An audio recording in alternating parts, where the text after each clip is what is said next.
श्री शिवाय नमस्तुभ्यम। हर हर महादेव। दोस्तों, आप सभी लोग जानते हैं कि 18 अक्टूबर 2024 शुक्रवार को पड़ रही है कार्तिक महीने की प्रतिपदा तिथि, जो बहुत ही खास है। और दोस्तों, ये वो प्रतिपदा तिथि है जो कि कार्तिक महीने में शुक्रवार को पड़ रही है और इसी दिन से कार्तिक महीना भी चालू हो रहा है, तो इस दिन का महत्व और भी अधिक बढ़ जाता है। और दोस्तों, इसी दिन किया जाने वाला पंडित जी द्वारा बताया गया एक लाल फूल और एक सफेद फूल वाला उपाय आप लोगों को जरूर करना चाहिए, क्योंकि दोस्तों, ये एक ऐसा उपाय है जो कि हर दिन नहीं किया जाता। कार्तिक महीने में जो प्रतिपदा तिथि आती है उसी दिन किया जाता है। अगर आप लोगों ने इस उपाय को नहीं किया है या किसी कारणवश नहीं कर पाए हो, तो इस दिन इस उपाय से मत चूकना। दोस्तों देखिए, ये दिन इतना खास होता है, इतना महत्वपूर्ण होता है। देखा गया है कभी कभी बड़े बड़े पूजा पाठ अनुष्ठान से जो मनोकामना पूर्ण नहीं होती है, वह शुक्रवार के दिन एक छोटे से उपाय करने से ही आपकी मनोकामना पूर्ण हो जाती है। और बहुत सारे लोगों ने इस उपाय को किया भी है और उनको इस उपाय को करने का फल भी जरूर मिला है। अगर आप लोग भी इस उपाय को इस शुक्रवार के दिन करना चाहते हैं, तो आप इस उपाय को पहले अच्छे से समझ लेना, सुन लेना, उसके बाद करना। आपको इस उपाय का फल जरूर मिलेगा, आपकी सभी मनोकामनाएं पूरी हो जाएंगी। दोस्तों, हम आपको यहां पर बता दें कि यह जो एक लाल फूल और एक सफेद फूल वाला उपाय है, ये उपाय पंडित जी ने अपनी अभी की शिव महापुराण की कथा में ही बताया है। और इस उपाय को करने से आपके घर में चाहे किसी भी प्रकार की दुख और समस्या क्यों ना चल रही हो, आपको उसका कारण भी नहीं पता है कि भाई ये समस्या किस कारण से चल रही है, उसका कुछ भी कारण हो सकता है। जैसे पितृदोष हो सकता है, काल सर्प दोष हो सकता है, या किसी भी तरह का मंगल दोष भी हो सकता है, और भी बहुत तरह के दोष होते हैं, कुछ भी हो सकता है। पर आपको इस उपाय को करने के लिए अपने दोष को पता लगाने की भी जरूरत नहीं है। आपके घर में किस कारण से इतनी दुख और परेशानी आ रही है, वह भी आपको पता लगाने की जरूरत नहीं है। बस शुक्रवार की प्रतिपदा के दिन इस उपाय को कर लेना, क्योंकि इसी एकमात्र उपाय को करने से आपके पूरे घर परिवार में सुख और शांति हो जाएगी। आपके घर में अच्छे अच्छे काम होने लगेंगे। आपकी जो भी मनोकामना होगी वह भी धीरे धीरे करके पूर्ण होना शुरू हो जाएंगी। अब हम समझते हैं इस एक लाल फूल और एक सफेद फूल वाले उपाय को आपको करना कैसे है, किसको करना है, किस समय करना है और कैसे करना है। देखो, उपाय बिल्कुल आसान है, बस समझने वाली बात है। ध्यान से समझिए, उसके बाद ही आप लोग जो है इस उपाय को जरूर कीजिएगा। सबसे पहली चीज हम लोग ये समझते हैं कि इस एक लाल फूल और एक सफेद फूल वाले उपाय को इस आने वाले शुक्रवार के दिन किसको करना है।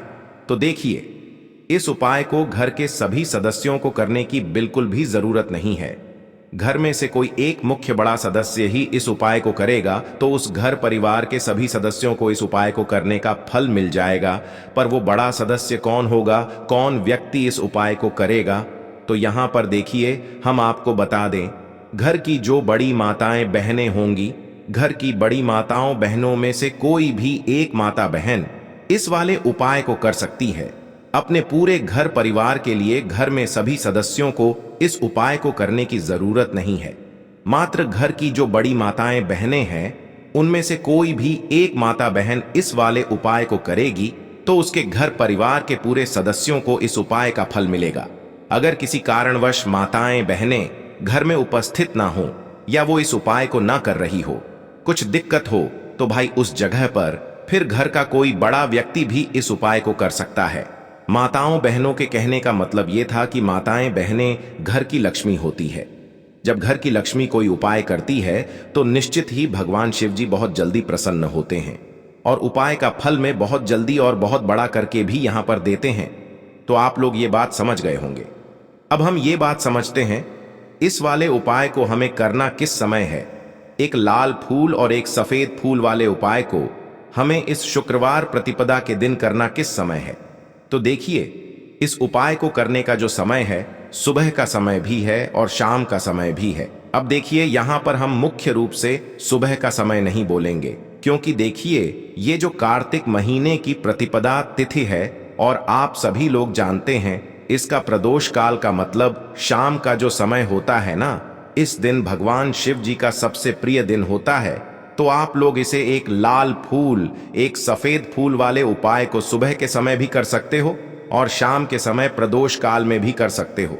सुबह के समय अगर कर रहे हो तो 10 या फिर 11 बजे तक भी अगर उपाय करोगे तो भी आपको उपाय का फल मिलेगा। वही अगर शाम के समय कर रहे हो तो इस दिन जरूर शाम के समय का ध्यान रखना कि शाम के 6 बजे से लेकर 7 बजे के बीच में अगर आप इस उपाय को कर सकते हो तो बिल्कुल कर लेना, पूरी कोशिश करना। पर अगर किसी कारणवश इस समय के बीच में न कर पाओ तो रात 8 बजे तक भी अगर आप उपाय को करोगे तो आपको उपाय का फल जरूर मिलेगा। ये बात आपको समझ आ गई कि आप इस उपाय को सुबह और शाम दोनों समय कर सकते हो। मतलब करना आपको एक ही समय है, घर में से किसी एक ही बड़े व्यक्ति को करना है, पर एक ही बार इस उपाय को करना है, दोनों समय नहीं करना है। आपको जो समय अच्छा लगे आप उस समय पर इस वाले उपाय को कर सकते हैं। तो चलिए जानते हैं इन विशेष उपायों के बारे में। लेकिन उससे पहले जो भी मेरे भाई मेरी प्यारी बहनें आज चैनल पर पहली बार आए हैं या मेरी आवाज आज पहली बार सुन रहे हैं, अगर आप भी महादेव के सच्चे भक्त हैं तो वीडियो को लाइक और चैनल को सब्सक्राइब जरूर कर लें और कमेंट बॉक्स में लिखे हर हर महादेव, ओम नमः शिवाय। देखो, अब सबसे महत्वपूर्ण बात आती है कि इस उपाय को हमें करना किस लिए है। जैसा कि हमने अभी आपसे बोला कि इस उपाय को करने के बाद आपके जीवन में बहुत सारी खुशियां आएंगी, आपकी मनोकामनाएं पूर्ण होंगी, आपकी धन की समस्या दूर होगी, आपकी पैसों की समस्या दूर होगी।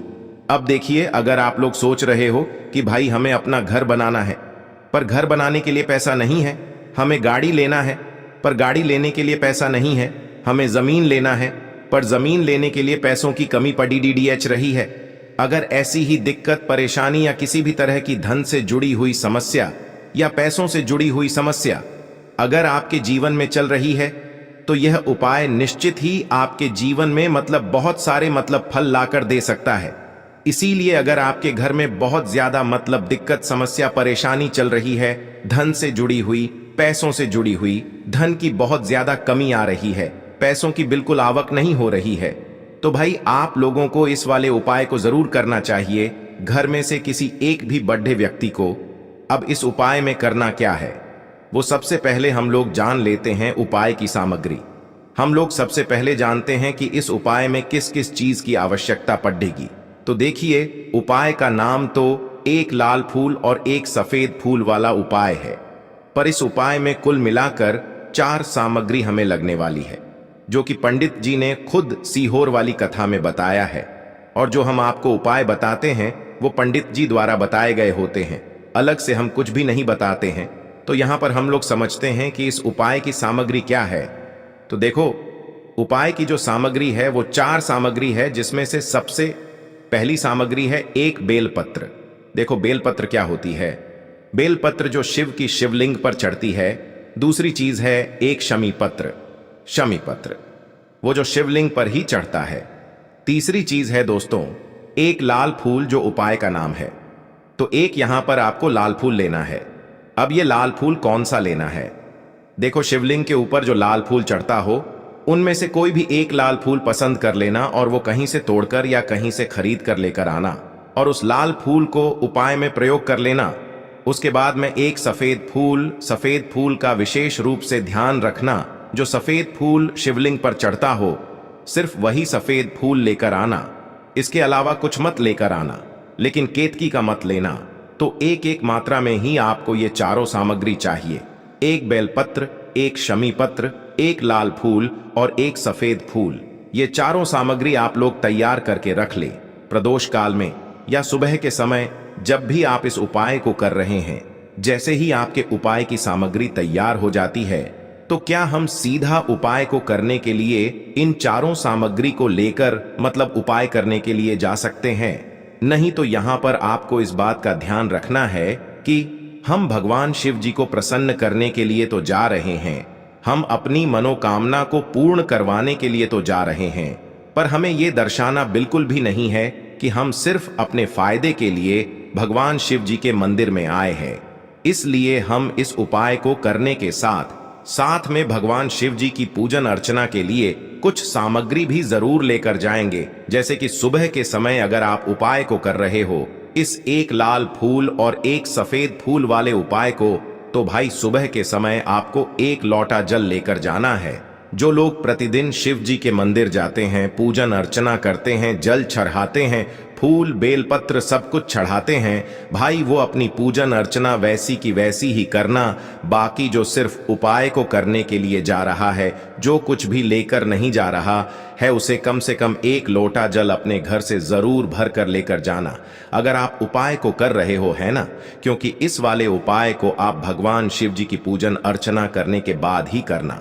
वहीं अगर बात करें शाम के समय की, अगर कोई व्यक्ति शाम के समय प्रदोष काल में इस वाले उपाय को कर रहा है, तो भाई आपको मात्र एक घी का दीपक तैयार करना है। ये बात हम हमेशा बोलते हैं, शाम के समय प्रदोष काल में कोई कर रहे हो ना, तो दीपक का विशेष महत्व होता है। अमावस्या के दिन का प्रदोष काल में जो भी व्यक्ति दीपक जलाता है ना भगवान शिव जी के मंदिर में, भाई उसके जीवन से सारी दुख और परेशानियां भी दूर होती हैं। तो भाई इस दिन दीपक का विशेष रूप से ध्यान रखना आप लोग। अगर आप इस उपाय को शाम के समय प्रदोष काल में कर रहे हो, है ना, ये जो दीपक आप लोग लोगे, ये आटे का लोगे। जो आटा आप गूंद दोगे उसके अंदर कुछ भी मत डालना, मात्र सादा आटा लगाकर उसे तैयार कर लेना और एक मीडियम साइज का दीपक तैयार कर लेना। वो दीपक ना ज्यादा छोटा हो ना ज्यादा बड्ढा हो, है ना। उसके बाद में दीपक आपका तैयार हो जाए तो इसके अंदर जो बत्ती रखोगे वो गोल बत्ती रखोगे।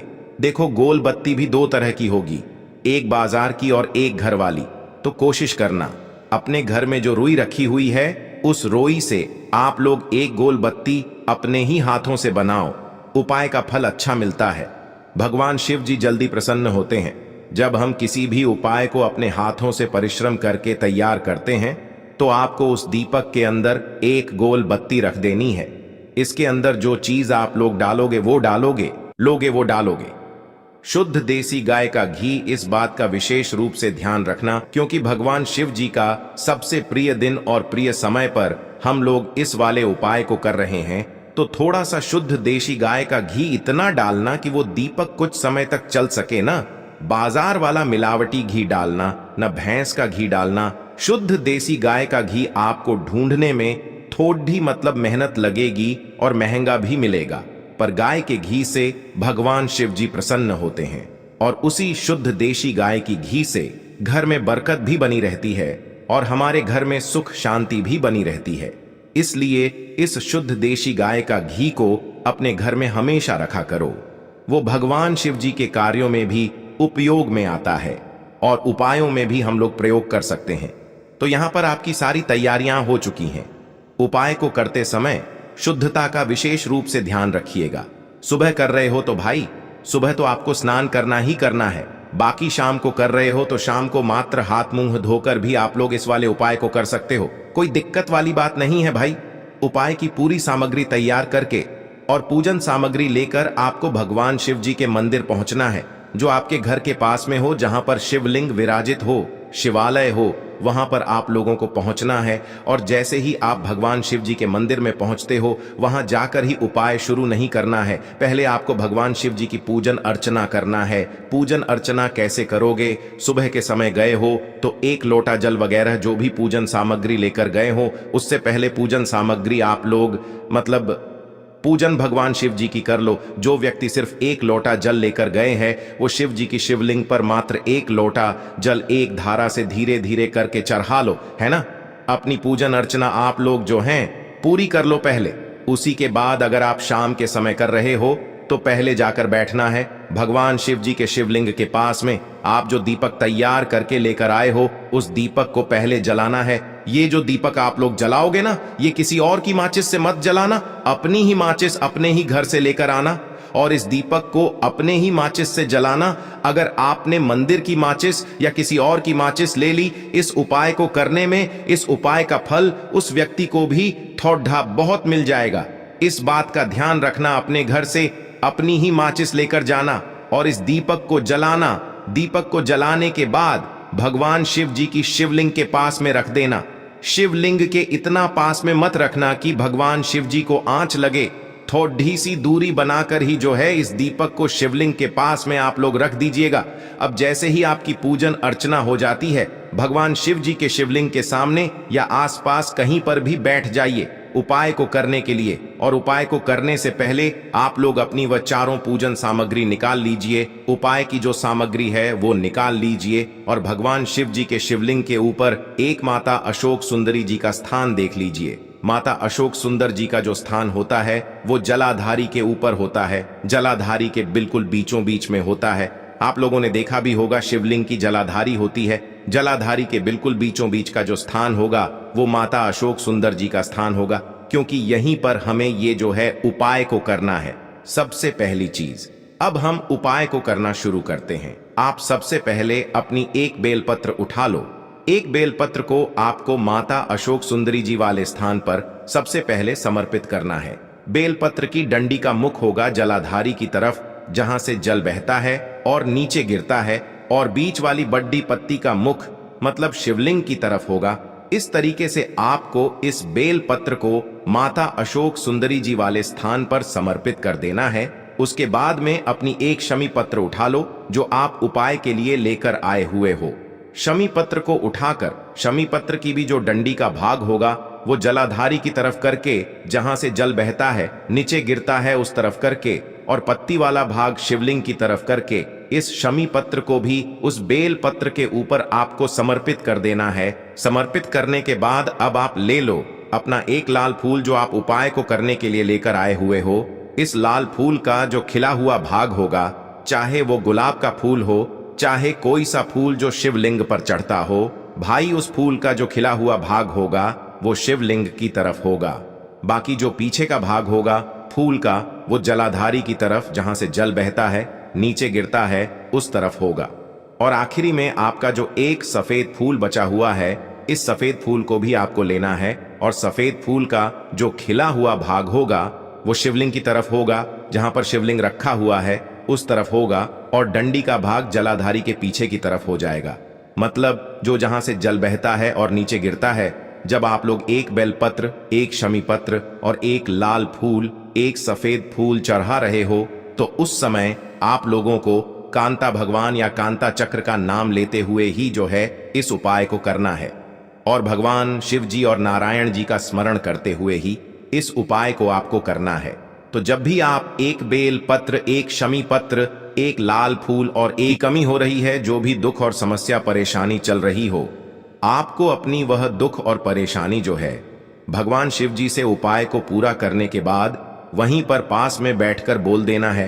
हाथ जोड़ के आंखें बंद करके अपनी परेशानी और श्री शिवाय नमस्तुभ्यम का जाप करना है। दोस्तों, आज हमने इस वीडियो में कुछ उपाय बताए हैं जो आपको करने हैं।